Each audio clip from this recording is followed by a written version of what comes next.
I call the 14th of September a coming of conscience novel. The events of the book are based on some of the things that happened in my own personal history. Leave this area immediately.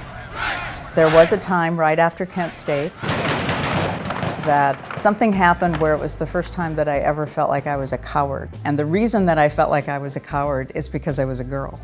We were having an activist anti-war meeting, and there was a vet there, and we didn't know it until he identified himself.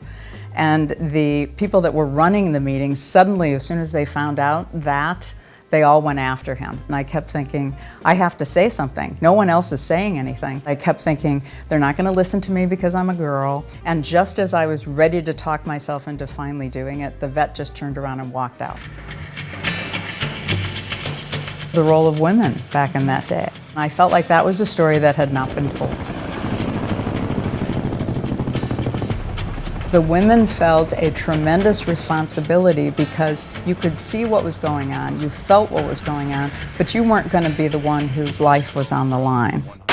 The Draft Lottery, a live report on tonight's picking of the birth dates for the draft. The first lottery was December 1st, 1969. It was like a game show. It was really a very sick game show, like Hunger Games. It's the order of who would go to Vietnam first. So number 1 went first, and if your number was under 100, chances are you would end up going. Your birth date became your destiny. September 14th. The reason that this book is called the 14th of September is that that was the birth date of number 1. Life expectancy under fire in December 1st of 1969 was 6 seconds.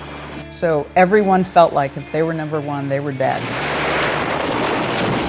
The 14th of September follows the story of Private First Class Judy Talton, and she is in college on a military scholarship during one of the most pivotal years of the Vietnam War. And she has been becoming progressively more concerned about the war and her role in it. She has decided to celebrate her birthday, the 14th of September, by going undercover into the counterculture on campus and find out what they have to say. As a result of that, she puts herself in jeopardy. The Army, if they find out about what she's doing, she could lose her scholarship and her relationship with her military family. And the counterculture may think she's a spy. She ends up going on this journey of self-discovery, and she eventually has to make a life-altering decision that's the equivalent of any lottery drafting. The women's dilemma in those days was every bit as difficult as the men's. That's 6 months between the first draft lottery and Kent State. Anyone who went through that time will never forget it. Vietnam will always be relevant. It was a time we had Nixon. We didn't trust our national leadership. We didn't trust our Congress. We didn't trust our military. All of those things are happening today again.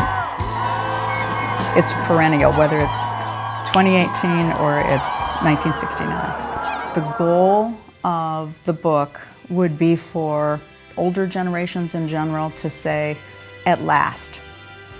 And that younger generations would say, I had no idea.